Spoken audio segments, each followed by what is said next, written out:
Hub, and Spoke. Audio Collective. What I was seeing was paper, printing, binding, and mailing. And Time Inc. spent something like $400 million a year for all the magazines to get them into the mail. And if somebody came to me and said, I can save you $400 million every year by sending this thing out digitally, I said, well, shit, of course I would do that. It just seemed that we were in the business of words, images, ideas. We weren't in the business of cutting down trees or formulating ink or running a post office. But the problem is that too many of the print companies followed the path of the record companies who were destroyed by digital distribution because they said, oh, this isn't going to happen.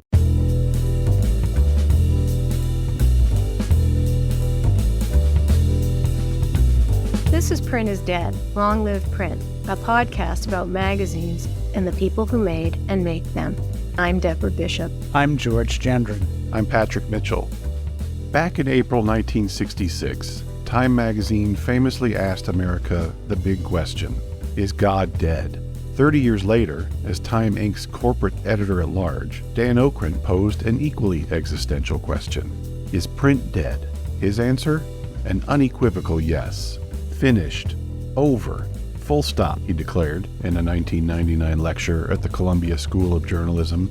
Despite that, it'd be unfair to call Okrent the Grim Reaper. Just don't ask what he said about Detroit in the early 2000s. A lifelong realist, Okrent simply viewed digital delivery as the most sustainable path forward for magazines, thanks to the skyrocketing cost of paper, printing, and postage.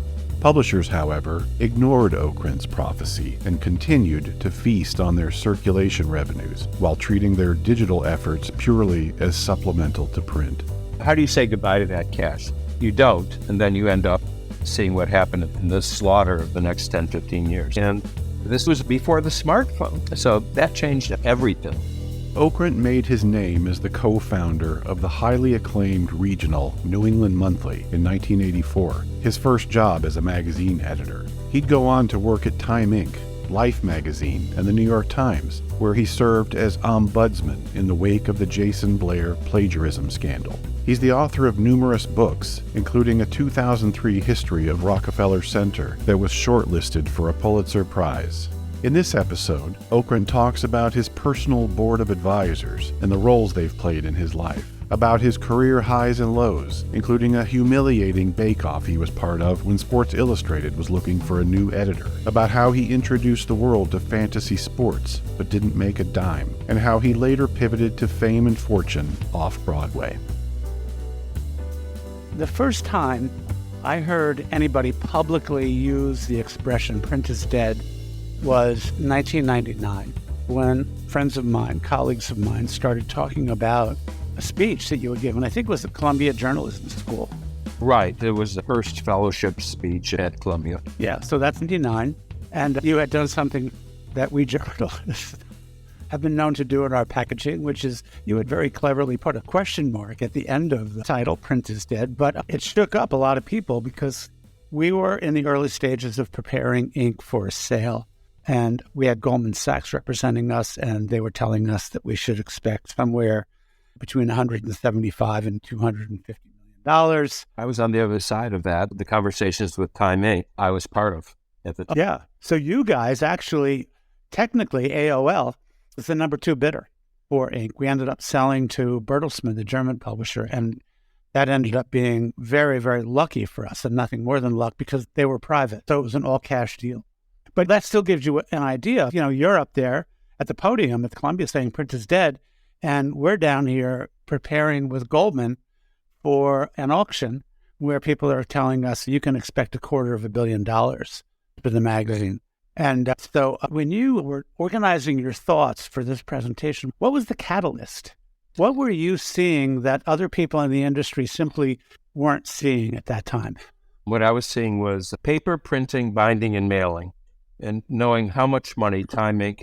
spent something like $400 million a year on the physical product for all the Time Inc. magazines to get them into the mail, well, first off the printing press and then into the mail or into newsstands.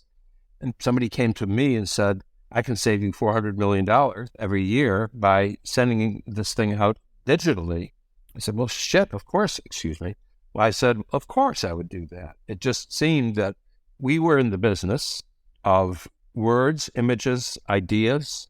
We weren't in the business of cutting down trees or formulating ink or running a post office. So, if there had been no other talk about the digital world and it was just something that came in overnight, you were able to walk into your publisher's office and say, how would you like to save this? And he said, sure, that sounds like a great business to me.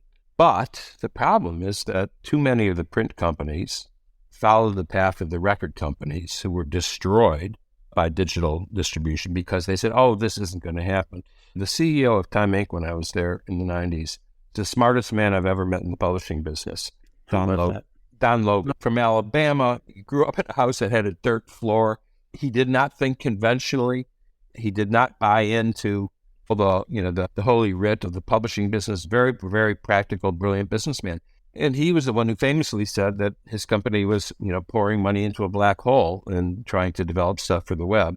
If at the time you walked in or I walked in and said I could save you $400 million, if management of those companies had said, okay, I'm prepared to lose a couple billion in the next 5 years making the conversion, but I'm going to convert, business would be better off today. But that didn't happen. No.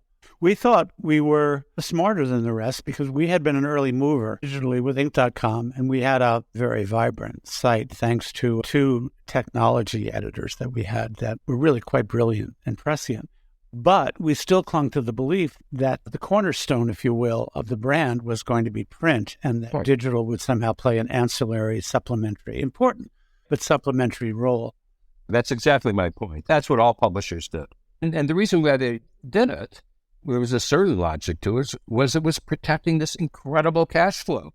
The cash flow was coming, there's nothing like cash flow in the magazine or newspaper business. And I don't know whether listeners are aware of this, but the circulation money comes in before you print the magazines, before you pay your salaries. That is just fantastic cash. So how do you say goodbye to that cash? You don't, and then you end up seeing what happened in the slaughter of the next 10, 15 years. That's right.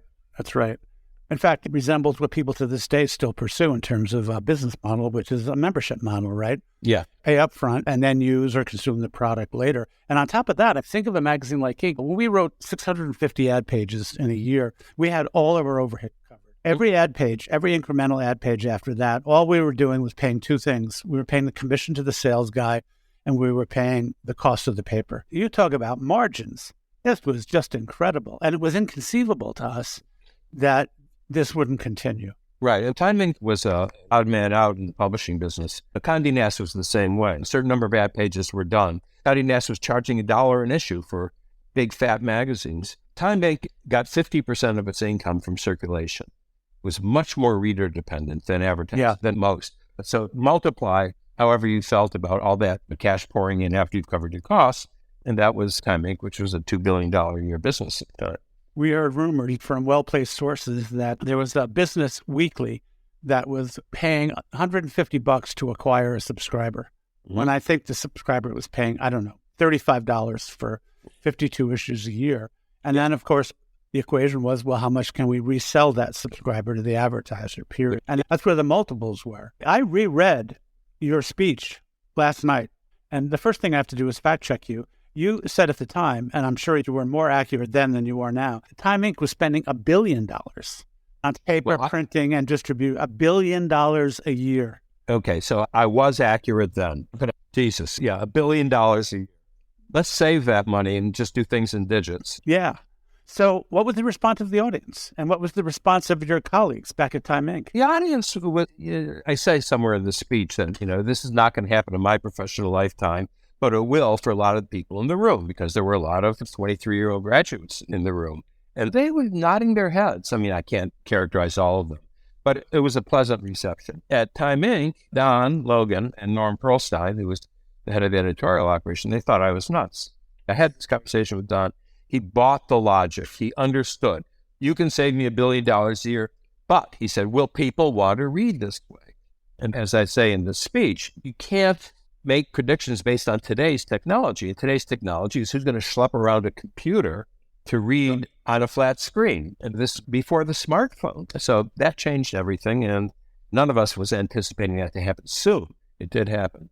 Looking back, as you recall the speech, what did you get wrong? Well, I had this notion that all these signals were going to come from satellites. There's Telstar, Sputnik up in the sky that is beaming my issue of Time magazine or whatever else I'd be reading or watching down directly to my laptop. That made sense at the time. Well, who had ever heard of the cloud? I mean, people who invented the cloud hadn't heard of the cloud at that time. So that's one thing that I definitely got wrong. I also predicted that it would be a flexible screen that you could roll up and put in your pocket like a magazine.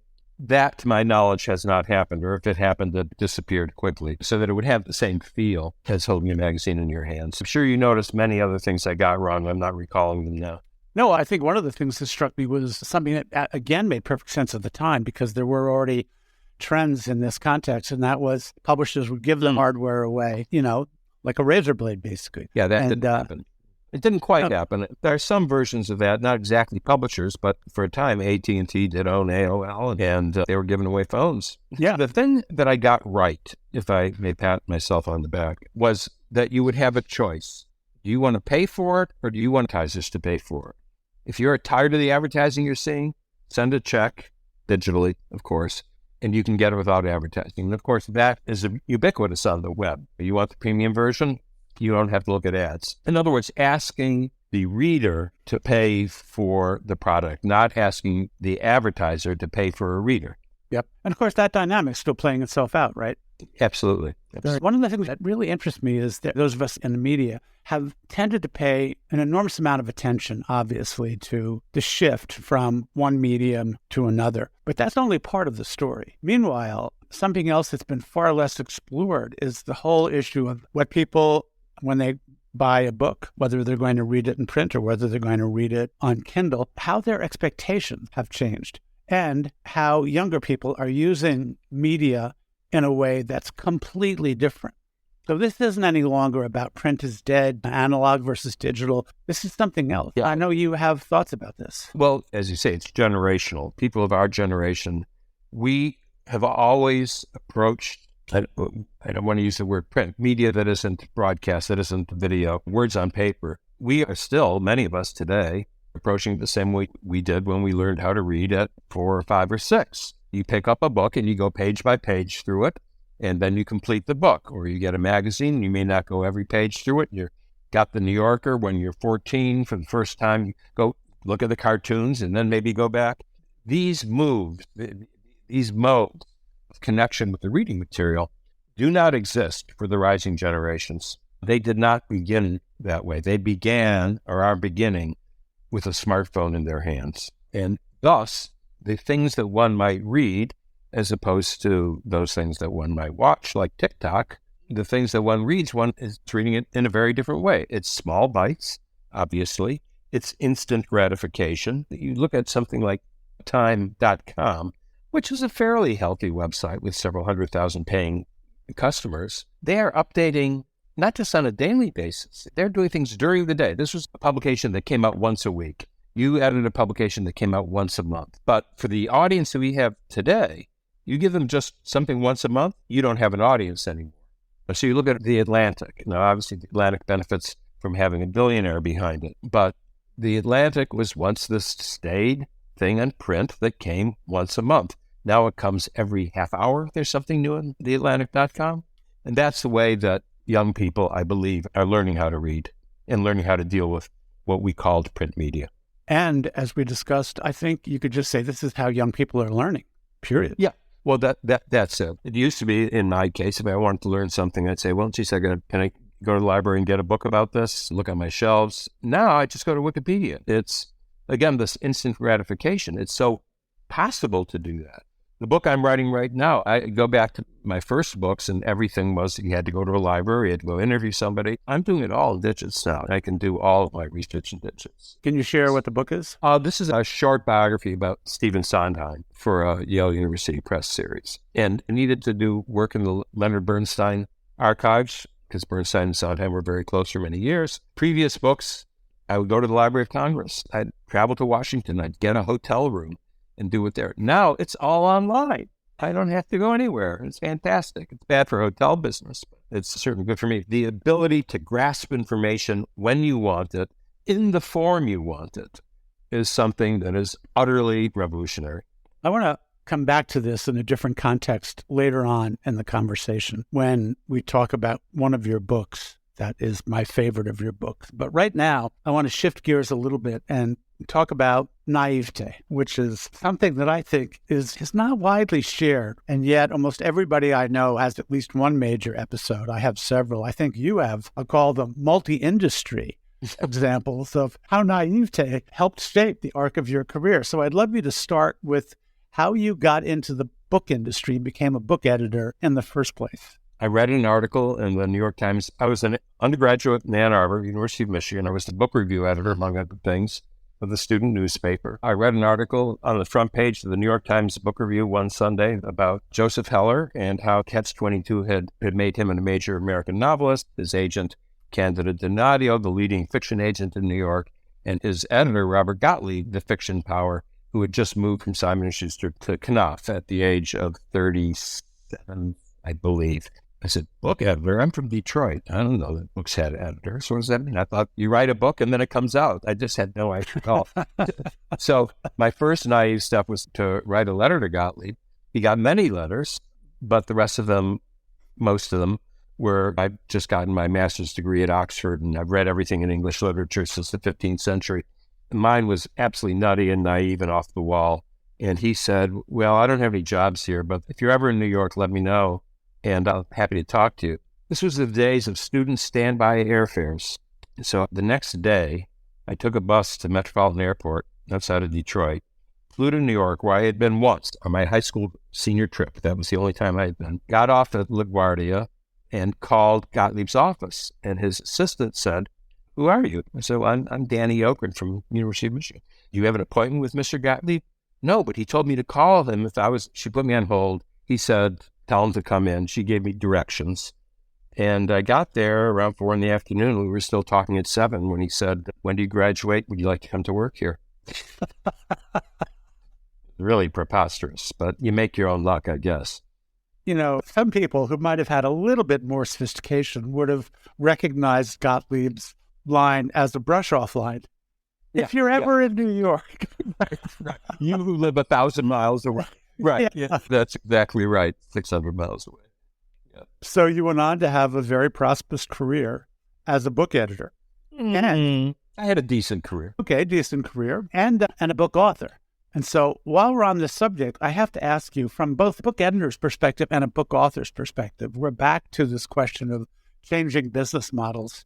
How has the business changed? The book business has changed in so many ways we would need hours to talk about. For you in particular, for let's say from the writer's point of view. For me, I've been fortunate enough it hasn't changed that much. I can get a contract. I can't live off of it entirely, but so far I've been able to get decent money and I turn in my books and they get published. It's a lot harder for people who hadn't already established careers in the pre-Amazon days. Since Amazon, where it's a monopoly, where there's one buyer. It's not a monopoly, it's a monopoly. There are many suppliers, but only one customer. And that has radically changed the business. Publishers do not take chances. They take chances on extremely expensive books written by very well-known people, but they don't want to take a chance on the 32-year-old version of me. They can't afford to. Their margins have been cut so sharply by Amazon's power that they would only lose money on me, even writing the same books that I've been writing. Yeah. I mean, for someone like myself, given the kind of span of my career, I remember when I was running Inc. magazine, I would have lunches with either agents or publishers who would start to talk about sums of money as an advance before we had ever talked about any concept, because you've got a platform. And now it's kind of, well, what's your platform?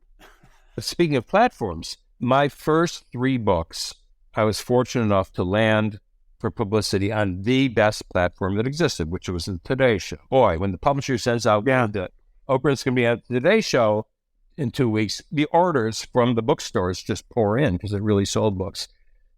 My last book, they didn't even bother to pitch me to the Today Show. It was all about various web influencers, people I had never heard of, that if one of these people adopts your book and touts it, that's the path to great success. So even there, the presence of books as they move through our culture is in digits. It's not any longer coming across the way that it used to. That's very true. We'll be right back. Print is Dead is made possible with the support of Mag Culture. Read our online journal, listen to our podcast, and visit our shop to discover why we're convinced print is very much alive. All available at magculture.com. Now, one thing that your life as a book editor did was it took you down to Texas Monthly. Mm-hmm. You were working with them on helping them build out a Texas Monthly book line. Right. And that connection ended up with you eventually launching a brilliant magazine, New England Monthly, which doesn't exist any longer, unfortunately. Tell us that story. You're down there. Where the heck does the idea for New England Monthly come from when you're down in Austin, Texas? Well, you just remove the 5 letters of Texas and you put in the 10 letters of New England and boom, it's done.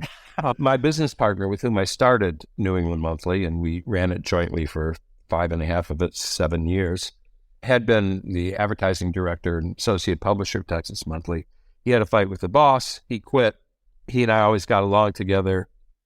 He said, I said, somebody said, let's put on a show. Let's start a business together.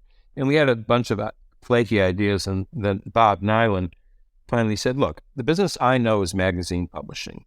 You know enough as an editor and as a writer for magazines. I'm sure you can learn the editorial side of it. Let's start a magazine. And basically on the same principle, if not formula, as Texas Monthly, intense, focused coverage on one small area. We were not interested if it was happening somewhere else. And in fact, what Texas Monthly did in its early days, and that we did as well, if you lived outside of New England and you wanted to subscribe, you had to pay twice as much as somebody who lived in New England. We know that. Is that right? Yes, and there were 2 reasons for it. 3. One was sheer exclusivity, join the club. The second one is that we have this one subject and we want to deal with it in a way that connects to the lives that people in New England live. And third, it was a great advertising pitch because the advertisers who were buying regionally in the national magazines already could now have something that was specific to New England that they could put money in, and they weren't wasting dollars and overlapping with the Chicago market or wherever else it might be. So for local advertisers, it worked quite well. And for national advertisers, it was great because, for instance, just taking the auto companies, Ford was always a loser in New England, and Chrysler was especially strong in the Northeast, generally Northeast and New England. Chrysler became our biggest advertiser in the automobile industry. They had this presence in New England, and they wanted to keep on pushing on it. Anyway, it worked until the New England economy crashed, and then it didn't work. So I love the expression you use. You and Nyland sit down, and you don't say, well, how about if we start a magazine? You say, let's put on a show. Well, it's sort of like those publishers you talked to who talked about money before talking about the concept. Not what are we doing here? Yeah, but I want to go back and just make sure I got this straight. You just said that Bob says to you, you have no magazine experience whatsoever. You've never worked in a magazine, but that's okay. You can learn that on the job, basically. Well, yes, but Texas Monthly had one stockholder, the publisher, Mark Levy, but there was an executive committee that was like a board of directors, and I was on that. So I would go to these meetings once a month when I was in Austin, and you learn a lot sitting there listening to the circulation director argue with the advertising director and the production manager saying why we can't do it.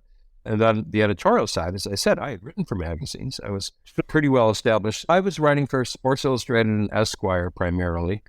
I had all these diamonds I needed. I did some other stuff. I did a piece for Inc. Life. There's a great story in that one.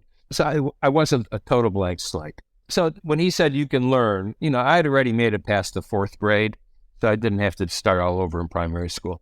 You said at one point to me, you thought maybe your biggest strength was as a fundraiser. It was amazing that we were able to raise $3.5 million in 1983. That would be, in today's money, something like $20 million to start a magazine that had an outside circulation goal of 350,000 and was only going to circulate in 6 states. So I must have been really good at it. The first investors were people who had had the chance to invest in Texas Monthly and had passed on it. Now they say, oh, here are these 2 guys coming out of Texas Monthly, and they know the formula. They'll do it in New England. Well, They were wrong, and so are we. But anybody wanting to raise money might want to tuck that away in the back of their minds about how do you search for investors. Well, another way to search for investors, and I learned this in my theater career, as brief as it was, tell people you don't need investors, and they come pounding on your door. Please, let me in. That happened with New England Monthly, too. Yeah. If you listen to CEOs at a conference at the bar at 6 o'clock at night, they'll all talk about how the best way to get a banker is just mention casually you really don't need a loan. So you're running New England Monthly, you launch it. It's a big deal. It becomes a really, really big deal. Who did you turn to for advice? There are three good friends that I turned to for advice, not just in the very early days. One was Jim Gaines, who had just been made the editor of People magazine, college friend. We've known each other forever. His daughter is my goddaughter. Another was Greg Curtis, who would become the editor of Texas Monthly, and with whom I had a very, very good, close friendship from the beginning of my time down there. And the third was Lee Eisenberg, who was my son's godfather, who was the editor of Esquire at the time. And they would read it and let me have it about, why do you do this? Why do you do that? What a stupid thing. And I loved that. That was great. It was a trial by fire. I mean, I'd look at my first 6 issues. What? This guy was editing a magazine? No, it was really kind of ridiculous. Yeah, but on the plus side, I think what's really important in the first issue or the first several issues is you really nail the mission, tone, sensibility of the magazine. I think you guys did that. There might have been things you could have improved with regard to execution, but you converted a lot of people very early on. And I'm talking about industry people who were very skeptical in the first place, especially when they heard New England Monthly. They started to think about Yankee Magazine. Well, exactly. We said, well, Yankee Magazine, great. 2/3 of our subscribers don't even live in New England. They have this imagined quaint view, and it's a quaint magazine. And remember, Judd Hale, who was the editor, got really angry about it. He said, we ain't quaint. That was his speech whenever anybody brought up New England Monthly. We ain't quaint. Sounded like he was from Texas, actually. And there was also that we were dismissed as 2 guys from Texas. What do they know about New England? Well, I had been living in New England for, at that point, 6 years. Bob was born and raised in New England. It was hardly foreign territory. But in terms of sensibility, and thank you very much for those kind words about it, there were a few things that we did from the beginning that were right. Part of this thing about not having subscribers outside of the area is we had an intimate language with our readers. When you said Narragansett Bay, you didn't have to explain where Narragansett Bay was. Or when you're talking about First Boston or Shawmut was your bank, or you're writing an article about Shawmut. Okay, I know who Shawmut is. They're the big bank in 2 of the 3 lower states. So there was that. Secondarily, and this was something that I think I learned from Lee more than anybody, and this is one that you knew very clearly in your career, don't publish anything that isn't interesting to you. And that was certainly evident in your work, George, and I like to think was evident in ours. And we did not write down to anybody. We assumed that the readers were around the same dinner table that we were, and we were having a great conversation. That last characteristic is the one that I associate with my impressions of the first issues of your magazine. And that's captivating. Yeah, it's not all that common. Yeah, hard to achieve. It's not hard to achieve if you don't know what you're doing. Actually, right? You know what? That's true. Well, for me, I picked up this habit of never publishing anything I wasn't genuinely curious about in the first place and wasn't avid to read once it was actually handed to me in manuscript form at New York Magazine and then at Boston Magazine, where, you are your own best market. At Inc., it was a little bit different because we were writing for people who own businesses and entrepreneurs, and none of us were business people. And so there was a little bit more there trying to cultivate a sense of audience. But even then, we thought of it less as a magazine about business or management and much more as a magazine about creation, taking an idea and turning it into something tangible, which was something we were all passionate about. Right, of course. And it worked really well.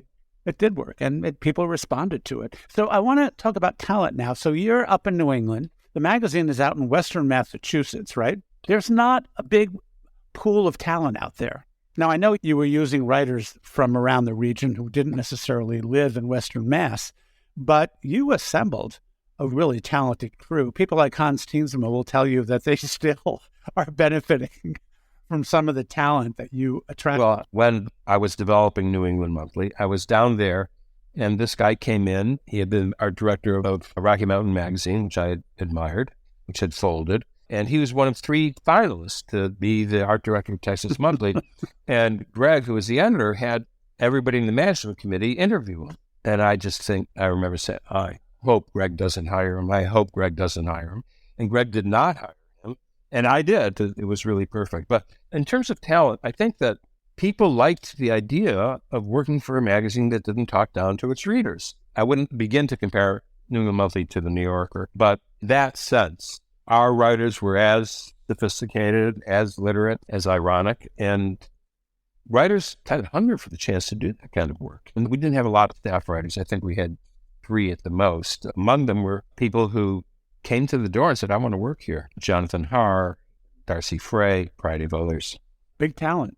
Yeah, but this is when they weren't yet big talent. But at the same time, we were commissioning pieces from Ward Just and from Donald Hall. And this was another secret tip that I have for people who are starting publications who can't afford to pay what the competition is paying. Pay them immediately. And as a freelance writer, I learned that one. Here's a nice assignment from Esquire. My check comes 3 months later. Well, here's a nice assignment from New England Monthly, and it's only half of what I'd be getting from Esquire, but I got the check the next day. That's only the second time in my entire career I've ever heard an organization treating freelancers that way. The other is a magnificent branding boutique called Mechanica, and it's just phenomenal. It's a small group, maybe 20 people, that does the work of an organization 3 or 4 times as large because they have a very carefully curated network of contributors that they treat as well as or better than staff. And they pay them the day the work is accepted, period, Yeah. End of story. Yeah. And boy, people don't understand the loyalty that creates. Yeah, and the freelancer's life has always been pretty rotten. I have a feeling it's a lot more rotten now than it's ever been. And the very idea of living on a float from your contributors, you write the piece today and I put the money in my bank for 3 months, collect a little interest or whatever. That's kind of disgusting. It really is. It really is. And it's unfortunate that some really reputable places still do that. I'm not going to name them, but a major newspaper. I have a former student who's a brilliant and very well-known photographer who did a project for this newspaper, and it took her 12 months to get paid. Well, I had a front page review and the book review of a newspaper I will not name in August, and I still haven't gotten paid. So that practice is alive and well. Yep. Man, so anybody out there listening, you want to talk about how as we increasingly work with this unbelievably rich pool of soloists and freelancers, pay them on time. Pay them before they ever even have to ask for the check. Right. And for those freelancers in the talent pool, I would say when they offer you $10,000 for the job, say, I'll do it for 8 if you pay me the day that it's complete. That's great advice. That's great advice. Going back to the writers that you had, I have to confess my favorite regular contributor was your garden columnist, the novelist Andy Proulx. Oh, that's so great that you remember that. I take great pride in that. Annie Proulx was living in northern Vermont, I guess mid-Vermont. She had written here and there for small magazines. She was trying to write fiction. She became a gardening columnist, and this was years before she became a Pulitzer Prize-winning novelist. And we have, Michael Kimmelman, who is the architecture critic of the Times now and had been the art critic for many, many years. He was the architecture critic of New England Monthly. That was one of his very first gigs. And there are many, many more people who started their careers there, and that I'm very proud of that. What's equally extraordinary about what you just said is the fact that New England Monthly, back in the 80s, had an architecture critic. Well, he wasn't full-time.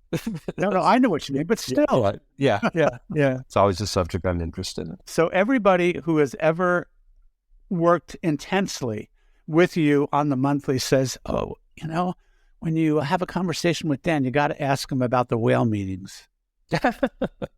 Well, the Whale Inn in Cummington, Massachusetts was a kind of I hope they're not listening, kind of a collapsing country inn with a liquor license. So the editorial staff, at times had been just the senior editorial staff, but eventually the whole editorial staff, once a month we would go have the Whale meeting, which was to talk about, what should we be doing? What are we doing right? Who are some writers we haven't found? It was just an opportunity away from the office to brainstorm for 3 hours and to get a little smashed, those of us who were of that ilk. And I think good things came out of it. But the lesson, if there is a lesson, was talking to your whole staff. That's really, really important, not just top lieutenants. That's what everybody mentioned. Just the idea that this was not hierarchical. It was not about authority. It was about influence and alcohol. Yeah. But it was hierarchy. I mean, I think that any editor, magazine or newspaper top editor knows this. It's everybody's got their say and only one person has the decision. Oh. And I've said this to writers who've had pieces killed, turned down by magazines. Well, he's totally wrong about this. I said, no, you don't understand. The editor-in-chief is right even when he's wrong. Yeah, of course. Any questions? No, I'm just getting at the idea that I remember I was interviewing somebody from Forbes at one point for a job, and they were telling me the story might be apocryphal, but it's a good story. And I think the spirit of it is accurate, that they went in and they were being reviewed and they were offered a promotion and a raise or an opportunity to be permitted to participate in story meetings. Yeah, right. Exactly. The other way to do that, devious way to do that, is titles. You want a raise or you want to be called senior editor? I got that at New York Magazine. I always ended up taking the money. So I ended up with a really great job there. And recently somebody said to me, but your title was like editorial assistant. I know, but I needed to live, man. I need to pay my rent in New York. There's another lesson there that I never took advantage of, which is if the boss has a title that doesn't sound like the boss, nobody bothers them. And I made this from a company that I think you wrote about, Vermont Castings, Randolph, Vermont, which made wood stoves during a time when wood stoves were very hot, obviously, in the market. And the guy who ran it was a man named Duncan Sine. I went to have a meeting with him once because we were going to be publishing something about it. And I get to their building and there's the office directory. And near the bottom, the title was something like marketing assistant, Duncan Sine. Nobody bothered him. He did not have people coming to ask for jobs or asking for contributions to the local PTA or anything he wanted. He just did his job under the guise of a non-title. Man, that tells you something about that man's ego, right? Yeah, it does. And about how he valued his time. We'll be right back. Print is Dead is made possible by the support of the Society of Publication Designers. The SPD powers the future of visual storytelling, setting the standard for editorial excellence and shaping the future of visual culture. For more information, visit spd.org. So here you are, you and Nyland are running this very hot magazine, and I don't know, 5.5 years into it or something, you quit the magazine you yourself launched. Why'd you leave? Well, we fell on economic hard times. We never got to pure profitability, but we were trending in the right direction. And then there was a big bump in the New England economy. And by the time we were done, we had milked our investors for $7 million. People who put money back then into magazines never expected that the initial check was the only check. Only my really tight, skinflint brother-in-law was upset by it. He didn't want to put any more. I put my money in. Anyway, so we sold the magazine to a Canadian company called Telemedia. And I had done 5.5 years of working really, really, really hard. The reward that I was hoping for was not going to come because we sold it for $1, basically. And we sold it for the debt. I had never had a boss. Now I had a boss. And it just felt like it was time to go for me. That's all. And I had some other things I was interested in doing. And it was absolutely the right decision. Absolutely for me. And I think for the magazine as well.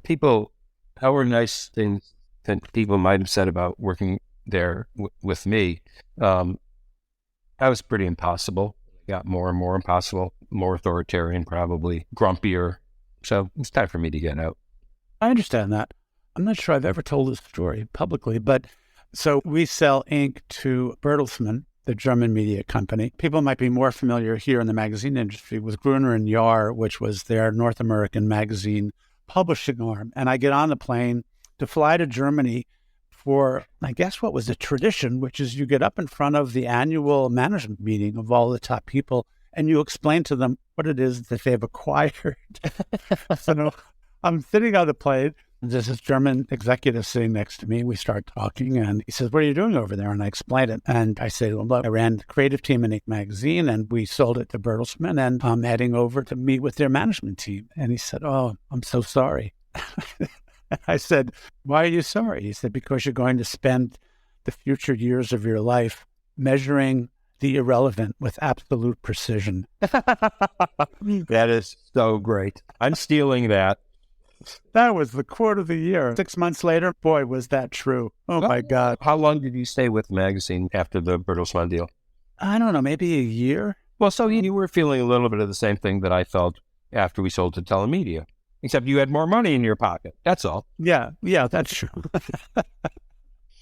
So you told me that you didn't really realize how little, from one perspective, how little you knew about magazine publishing operations until years later when you're back with Gaines again at Life magazine. Yeah, it's just the way that they did things. I said, oh, before you do a cover, you do 10 covers and you put them on the wall and you see how people react. And you have a layout room where every spread is looked at and should this be moved here and should that be moved there? And the process and the speed, even though Life was a monthly then, they would go up to the day before. They would assign articles halfway around the globe 2 days before closing because the company was built on that weekly magazine metabolism. It was all really surprising. And then also I learned, because this is what everybody who worked at Time Inc. in the glory years learned, you can spend all the money you want to put out a magazine.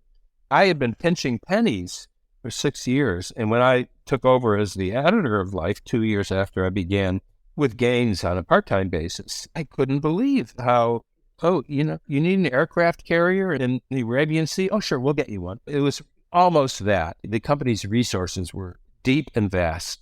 And that was kind of exciting to be able to have. I never really learned how to use it because my old moves of pinching pennies, they were embedded in me. I didn't know how to spend as much as I should have spent. No, I was talking to a friend of mine who was one of the first female National Geo photographers ages ago, and she confirmed a story that I had heard before, but I had never believed, and that was she was shooting, I think it was in the Congo at one point, and she had to get from point A to point B, and there were no flights, and she went to rent a Jeep, and there were no Jeeps available. And so she was talking to New York, and they said, well, go buy one.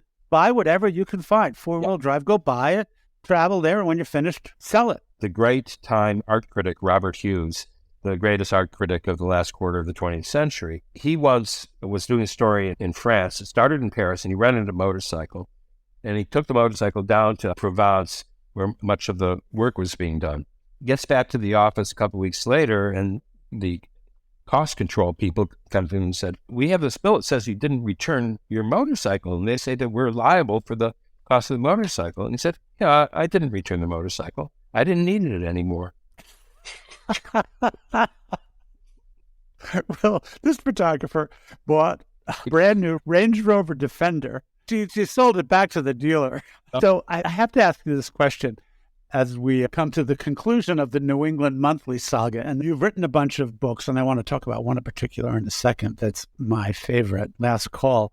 And I'm really curious, what was more thrilling for you, the day when you got the first hard copy of Last Call in your hands from the publisher, or the day when you got the first issue of New England Monthly in your hands from the printer? I have to say it was New England Monthly, partly because Last Call was my fourth book. It wasn't totally new to me, but oh yeah, I remember where I was, and I remember it came by messenger. Remember messengers? And I hefted it, I spelled it, and I made sure my name was spelled right, which is not as ridiculous as you might think. My friend Steve Harrigan, writing under the name Stephen Harrigan, is a very accomplished novelist. His first novel was published by Knopf in the 80s.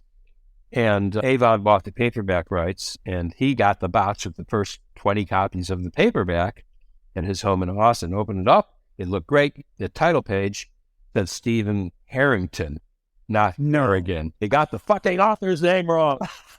They got the author's name wrong. Yeah, it was really incredible. Okay, so I'm going to ask you a couple of relatively quick questions. Were there any dream jobs in publishing that you really, really wanted that you never got? Yes, I think that the one was editor of Sports Illustrated, and I was put through a public trial. Norm Pearlstein, the editor-in-chief, had this ridiculous idea that he would have 3 people compete publicly, and each one would edit the magazine for 6 weeks. Well, the third candidate dropped out immediately because she knew this was ridiculous. But I had been at Life for 4 years. I was getting the itch. I'd read Sports Illustrated since my early boyhood, and so I was put in a competition against Bill Coulson, who had been selected by the retiring editor. He was the inside guy who was going to get it. Yeah. And so he put out a magazine for 12 weeks, and then I put out a magazine for 12 weeks. And Norm picked Bill. I could give you all sorts of good reasons for why he made that pick. But the whole process was kind of humiliating. Losing in public is not pleasant, but I rebounded soon enough. And actually, that was around the time I said I never want another job. And I never did have another job. I spent my last 3 years of Time Inc. as an editor-at-large, which is the best non-job in the world. I worked for all the magazines only when they needed me, and I got paid like management, and I took early retirement to go write books. And that's mostly what I've done ever since. Okay, I'm going to completely shift gears now. These are going to be non sequiturs. I said a minute ago, my favorite book of yours, by far, and I know a lot of them have been very, very well received, was Last Call, The Rise and Fall of Prohibition. And I'm not going to spend a lot of time flattering you about the book. Others have done that. But one thing that Don't stop. One thing I find remarkable about it is that it's such a vivid reminder of the poverty of the way in which we here in the U.S. are taught history, where we memorize dates, and we are fundamentally historical illiterates in this country about our own history. And what that book does so magnificently is it uses narrative to bring to life how events came to pass, how complicated things really are that we always had been taught, or at least suggested, were unbelievably simple and one-dimensional. Right. Yeah, history is complex. It works in strange ways. But the point you make about narrative, this is a very conscious choice that I learned as a magazine writer, and then tell a story. And if you don't have a story to tell, you're writing about a topic, not a story. He comes to me and said, I want to write an article about the timber industry in northern Maine and it's falling apart. And I said, well, that's the topic. What's the story? And my dear late friend, Dick Todd, who succeeded me as editor of New England Monthly, he put in my skull words that are forever there. Chronology is your friend. If you tell the story the way it unreels, you're in great shape. Well, I love that book. Thank you. So thank you. Very quickly, as if you haven't already had a varied career that we've been chronicling here, you also launched a Broadway play at the West Side Theater called Old Jews Tell Jokes? Old Jews Telling Jokes. I'd have to say it was off Broadway, but it was at the West Side Theater, which is very close to Broadway, but it's a much smaller house. Yeah, that was just a hoot. That began with a website called Old Jews Telling Jokes, which I discovered because I tell jokes, and people, whoever just thought, oh, Dan will like this. And what it was old Jews, one at a time, telling jokes. And I volunteered, and I wasn't quite old enough. I had to wait 6 months. They didn't want me until I was 60. I told a joke. I told 3 jokes. It was a blast. And my buddy, Peter Gethers, said, maybe this would be a nightclub act or something. And that was in 2009. And then we went through such extraordinary, and neither of us had any experience in the theater. None, zero. We went to the theater a lot, but we didn't have any experience. Here we go again, a little bit of naive. Yeah, absolutely. And then there we were. In 2012, we opened. We ran for 521 performances. We raised $1.2 million, and we had a show. And that was one where I did say to people who said, how can I invest? And I said, you can't. Please, please. And then the more they said, please, the better our terms got and the worse theirs got. So you and Bob Nyland have this seminal conversation about New England Monthly and say, let's put on a show. And in this case, you sit down and you actually put on the show. That's true. We actually put on a show. We were a success. There's a road company that's still popping around here and there. And Peter and I then had a couple of other ideas we tried to develop. We thought we were becoming theater producers. And we realized, we woke up one morning and said, we got lucky. Let's not mess it up. And I should mention that Peter is an editor at Random House, was at Random House's television and film production studio, has written 8 thrillers and 4 nonfiction books, wrote many episodes of Kate and Al. He's done everything, much more varied career than I, but we were a perfect match because we were both willing to try something new. Well, in addition to being in books, launching a magazine, launching an off-Broadway show, and among many other accomplishments, according to people who are really, really knowledgeable about fantasy sport, you really are the godfather of fantasy sports. And so how rich did it make you? Oh, fabulously wealthy. That's why I'm not working now. Well, it has nothing to do with the fact that I'm 75 and nobody will hire me. No, we did try early on to make some money marketing the name Rotisserie League, which was the original fantasy league that we started in 1980, Baseball Fantasy League. But the rules were so simple, and somebody came up with the term fantasy baseball instead of rotisserie baseball. We had protected the trademark of rotisserie, but who needed it any longer?